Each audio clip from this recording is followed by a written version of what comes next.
Bonjour tout le monde. Je sais pas vous, mais j'ai une de ces patates aujourd'hui. Ça me met toujours la pêche de faire une vidéo pour Unique France, mais alors celle-là, elle est spéciale. Dernièrement, on a reçu pas mal de demandes de nos followers pour faire des vidéos sur la littérature française. Ok, pourquoi pas. Donc si ça vous intéresse, à partir de maintenant, on va régulièrement faire des vidéos sur la littérature. Bon, avant de commencer, je tiens à dire deux choses. Premièrement, je suis super impressionné par cette requête de votre part. On a beaucoup d'étudiants de français très sérieux parmi vous et ça me donne vraiment envie de continuer à faire des vidéos pour vous. J'ai souvent remarqué que les Chinois en général ont une très grande connaissance de la culture française. Ça marche pas vraiment dans les deux sens, donc j'en suis à la fois honoré et un petit peu honteux aussi. Deuxièmement, j'aimerais que vous me disiez ce que vous aimeriez voir dans ces vidéos. Donc ça peut être les genres, les auteurs, les époques, les styles, vraiment ce que vous voulez. Maintenant que c'est fait, on peut commencer avec le premier auteur de ce nouveau programme et c'est tout naturellement qu'on débute avec Molière.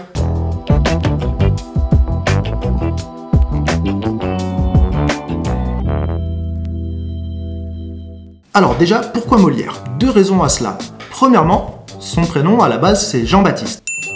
Et deuxièmement, on nomme souvent la langue française la langue de Molière, et ça, c'est pas rien non plus. Donc Molière, de son vrai nom Jean-Baptiste Poquelin, est un auteur et acteur du XVIIe siècle, surtout connu pour ses comédies. Il est issu d'une petite famille bourgeoise, et son père était même le tapissier du roi. Donc bon, le type, à la base, il a déjà un petit peu de guanchi quand même. Ce qu'il faut savoir, c'est qu'à l'époque, quand vous faisiez du théâtre, vous étiez directement excommunié par l'église catholique. Pas vraiment un métier facile donc. Tout jeune, Molière choisit pourtant cette voie et fonde une troupe de théâtre. Ils doivent quitter la capitale et partent sur les routes de province pendant 13 ans. Ils reviendront à la capitale plus tard et iront même jusqu'à devenir les protégés du roi Louis XIV. Le génie de Molière, selon moi, c'est sa capacité à faire rire tout en critiquant vivement les mœurs de son époque. Ses personnages sont plus vrais que nature, même s'ils sont exagérés parfois à l'extrême, ce qui rappelle un petit peu les personnages des fables de La Fontaine par exemple. Mais plus que ça, l'intérêt de lire et de jouer Molière pour les étudiants de français comme vous, c'est surtout son niveau de langue. Comme à la base Molière il écrit un petit peu pour tout le monde, il a gardé un niveau de langue assez accessible.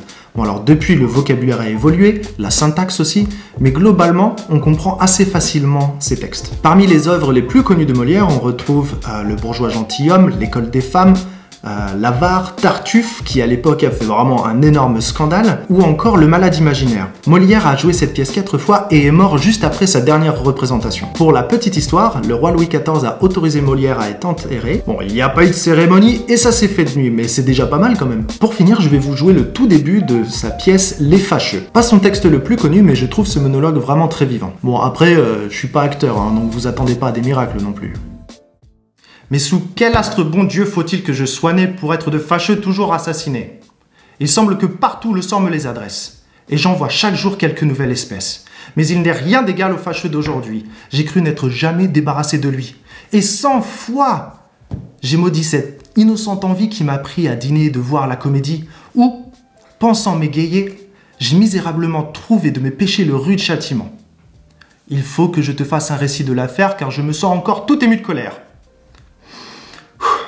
J'étais au théâtre, en humeur d'écouter la pièce qu'à plusieurs j'avais ouï vanter. Les acteurs commençaient, chacun prêtait silence, lorsque d'un air bruyant et plein d'extravagance, un homme à grand canon entra brusquement en criant « Oh là oh, un siège, promptement !»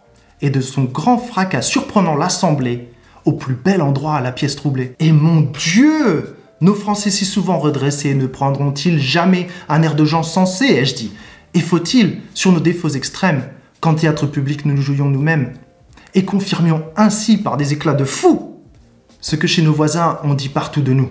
Voilà, dites-moi ce que vous avez pensé de cette vidéo et si vous souhaitez en voir plus à l'avenir. Si elle vous a plu, n'hésitez surtout pas à laisser des commentaires et à la partager. Et moi je vous dis à très bientôt. Salut les amis!